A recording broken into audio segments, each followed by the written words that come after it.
to do a take 2 on this voiceover because the dogs went nuts and I want you to be able to hear this.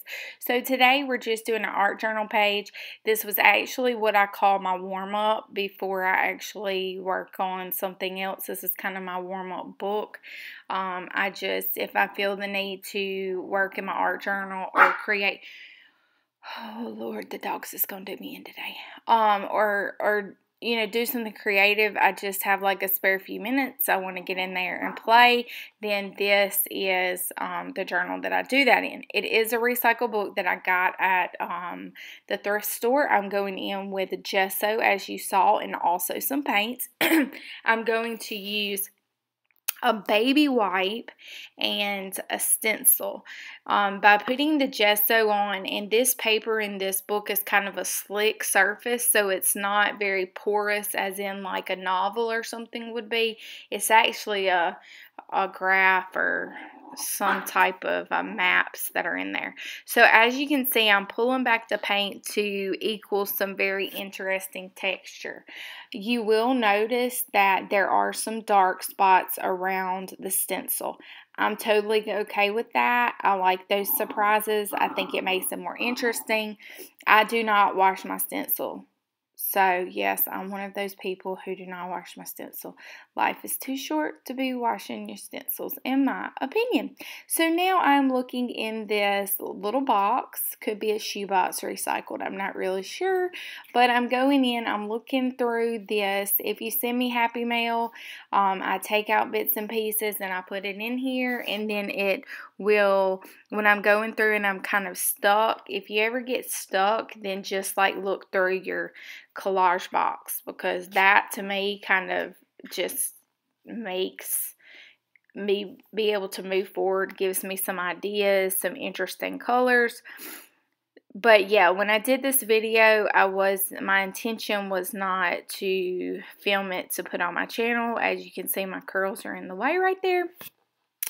But I did want to, after the final result I posted on social media, people were like, do you have video of that? So that's how the video came to be. And that is some washi tape someone sent me.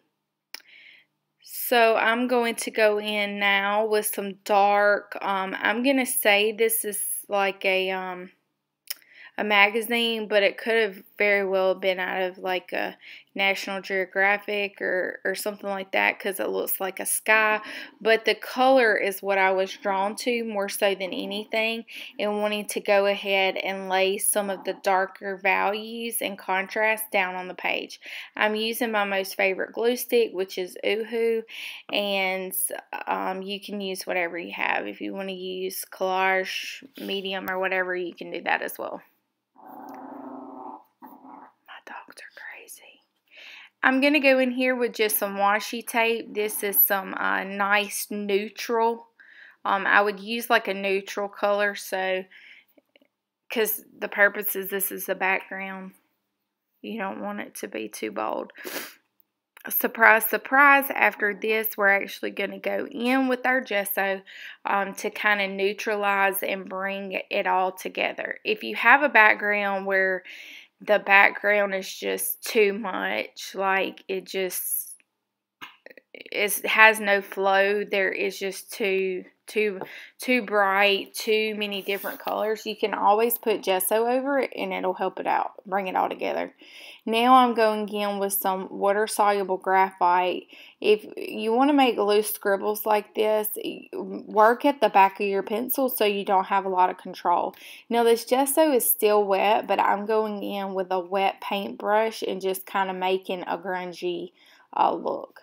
Now you can see what I'm trying to show you there is the color. So I got the color of inks based on the background of the sky in that little piece right there. And I'm going to go in with a very loved and used rusty paintbrush that you get at like the hardware store. And I like it because it has a good coverage size-wise. And it was wet when I moved that ink around. So I'm going in here with some deli paper just to kind of pull up some of the ink so the pinky red shows from the background. Now, you keep that. Don't throw that away because that will be a great collage element or background starter or inspiration, however you want to look at it, whenever you're doing your journal page at some point or tag or whatever you're making. You can use that with it. Because it is acrylic, it's not going to reactivate with water. That is acrylic ink. Then, because I'm Tiffany and this is how I roll, I always like to add a little yellow or golden color to my backgrounds. A lot of times you'll see that that's my color choice. I am doing a dry brush, meaning that I'm taking the paintbrush that's dry, I'm dabbing it in the paint, and then I'm kind of patting it off.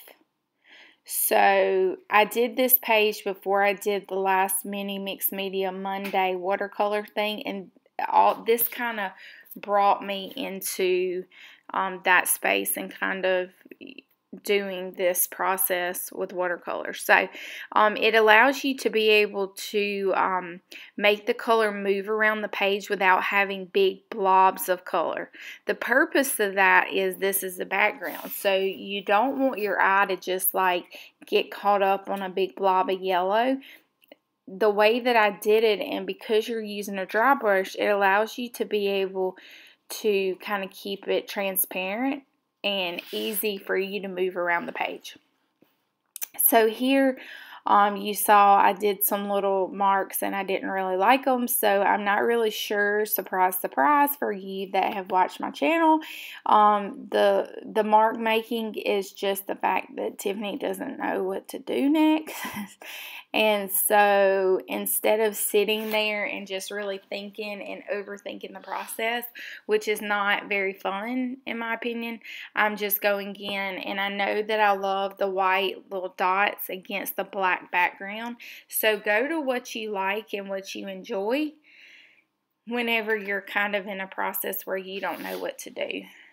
Don't just sit there and look at the page. Either walk away or make the pen start moving is my advice. And because you want to kind of even the page out, you don't want you just to have white marks on one side of the page. You want to have it on the other side of the page as well, just to kind of balance it out, because you don't want your eye there again to just get stuck whenever it looks at the page. So I feel very happy with that. And now I'm going in with my white Uniball Signo, and I say scratch that. Because that pen is very easy to kind of like, once it's wet, you can kind of pull back. I'm still not satisfied with what I want to do. So I'm going in here with some black pen marks on the color. And I take a minute and then I just go for it. So I'm just kind of making some, I don't know if this is like a botanical type, oh y'all, these dogs, they do me in. I don't know if that's like a, I'm just like making marks. Whether they look like plants or they look like a sea, I'm not real sure. And then I just went for it. I'm like, I'm overcomplicating this. Just do what I tell you guys to do and make action happen. So I'm taking a script brush that's about 1 inch long, and I'm going in with the black India ink and just making some loops around the page, kind of bringing the eye from the bottom to the top. Then I'm going in with that same script brush and I'm just making some little dots and dashes in the black. Kind of pulls the black from outside the edges and into the middle of the piece. Now, this video is going to cut off here in just a minute, but before it does, I wanted to say thank you guys for watching me on YouTube. It means a lot. It's hard for me to believe I have over 5,000 subscribers. So, if you're not a subscriber, go ahead and click that button, people. You know you want to listen to my country self come into your house and just make some art.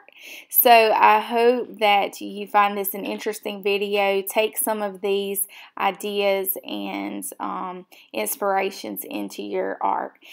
Don't forget you can find me on Instagram at southerngals_designs and also on Facebook at Tiffany Goff Smith. Thank you for watching.